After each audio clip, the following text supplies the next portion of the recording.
Hey there, Dr. Niazi. I'm going to be talking about my final report presentation. Uh, I am going into my senior year at Lamar University as a construction management major with a minor in business. And I had the very blessed opportunity to start my internship in February and continue it until May of 2027, until my graduation day. And I am interning at Flatiron Dragados as a field engineer intern in Port Arthur on PAVO3A project, a seawall levee and raise, also known as 2625. I'll be skipping ahead here to my lessons learned.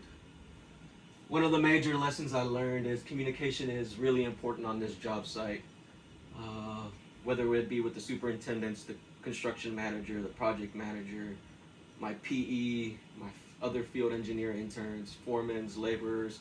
It's very important that we're all on the same track. We all have the same drawings, approved drawings, whether it be rebar drawings, formwork drawings, contract drawings, and which leads me to my other lesson learned is paying attention, especially on a federal mandated project, is that the Corps will nitpick us about anything, whether it be submittals, whether it be rebar installation, formwork, fine grading, rebar. I already said rebar, sorry about that.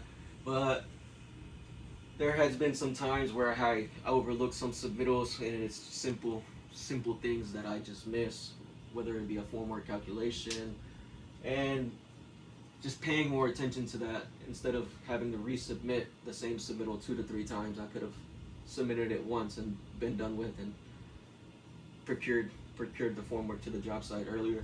So that's one major thing that I learned. And another one is taking ownership leads to growth. I had the opportunity to do a lot of things maybe a regular intern wouldn't be doing. So when I interviewed with Flatiron Dragados, the senior PE, when I started my internship, he had left that Friday and I started on a Monday. So I didn't have a senior PE to begin with. And then about a month and a half into my internship, around early April, both my other field engineers left to other job sites, other projects for better opportunities. So that left me to be the only field engineer, no project engineers still on site for about a month and a half, until our senior PE, Ankur Gandura, stepped in and brought a lot of structure into my internship. So I'm just very blessed to have the opportunity to learn at a fast rate, and blessed that the project manager, the superintendents, the foremen, the laborers took trust in me to provide them with everything that I could. It was definitely a very, very, very stressful month and a half for me, but it just goes to show that if you put your foot forward and want to be able to do it and keep wanting to do it, that it'll be good. And I felt like I've learned a lot during this 6 months or 7 months of my internship, and I'm just very grateful that they keep showing trust in me and everything. So actually, speaking on that, they showed so much trust in me that they're willing to let me stay on for my next 2 semesters and until I graduate, and hopefully by that time I can get a full-time offer with them. And this is going to lead into one of my other lessons learned, is especially on a huge construction site, that nothing ever goes as planned. During one of our placements, our 7-2 concrete placement, our formwork actually blew out, which is devastating, of course, but I'm just happy nobody got hurt. At the end of the day, that's really all that matters. As long as nobody gets hurt, lives aren't replaceable, but formwork, concrete, rebar, hours lost, project losing money, that can all be replaced and gained back. But life, like how I said before, can't. It was definitely a delay for 3 weeks, but it just goes to show that nothing ever will go as planned on a construction site. It sucked, but we got through it. We had to file as for a deficiency on the job site. Had to contact a formwork supplier to come check out the formwork. Luckily, we didn't have to reorder any of the formwork. We could reuse the formwork since it's intact.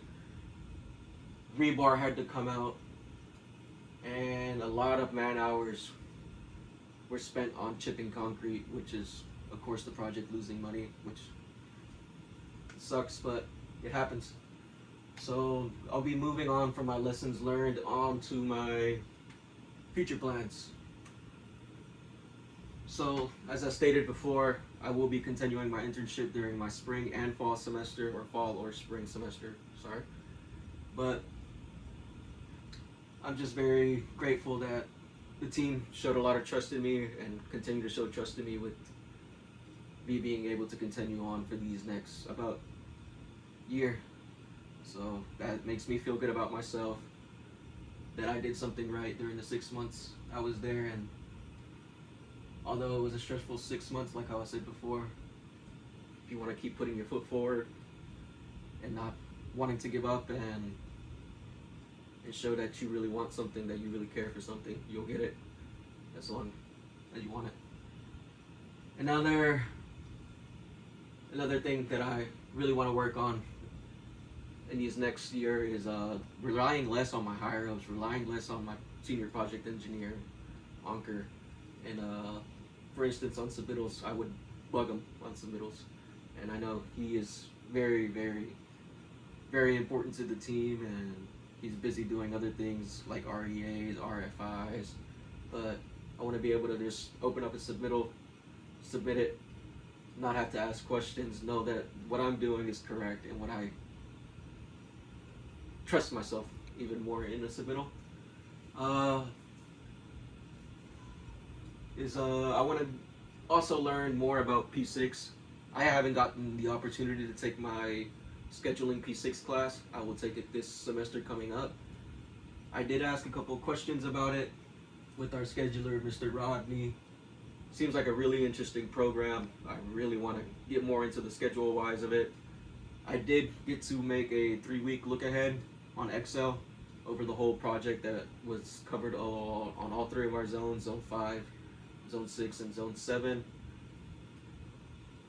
And I want to apply what I'm learning in the construction management program into the field as well. Excuse me.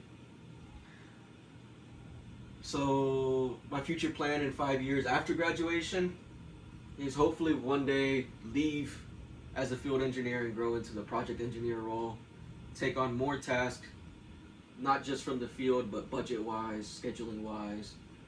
And I don't want to limit myself to just heavy civil. I want to be able to go into commercial work. I want to be able to go, one day, my biggest goal is to go into oil and gas. Since I do have a background in process operating, that is definitely one of my biggest goals. And take on more of a responsibility for managing the whole entire scopes. You know, I just don't want to stop at being a project engineer. I want to excel, and I want to be a construction manager one day and lead teams and be the go-to guy that they look forward to receiving any type of information, whether it be good, bad, and I want to be that center point one day on a job site. And also one thing is mentor interns. Being an intern myself, I know how hard it is going into a new journey in your life and not knowing if this is for you or if you'll ever be good at this. But I think we all question ourselves about that. But like how I said before, you put one step forward and you'll take the next step, and you keep taking those steps, and eventually you'll find trust in the people around you and be good at what you do. And another 5-year goal of mine is be settled with my girlfriend, hopefully making her my fiance one day, and building on a foundation of our folks home together. We recently had a baby in March 25th. So during my internship and the 2 months that I was the, or no, I'm sorry, not the 2 months, the 2 month and a half, where I was the single engineer on site. I had a baby, I was in school, and I want to be an example to other first generation students and first generation Americans just like me. But that will conclude my video. Hope you guys, or Dr. Niazi, I'm sure you're going to be the only one watching this. Hope you have a good rest of your summer, and I'll see you soon. Thank you. Bye.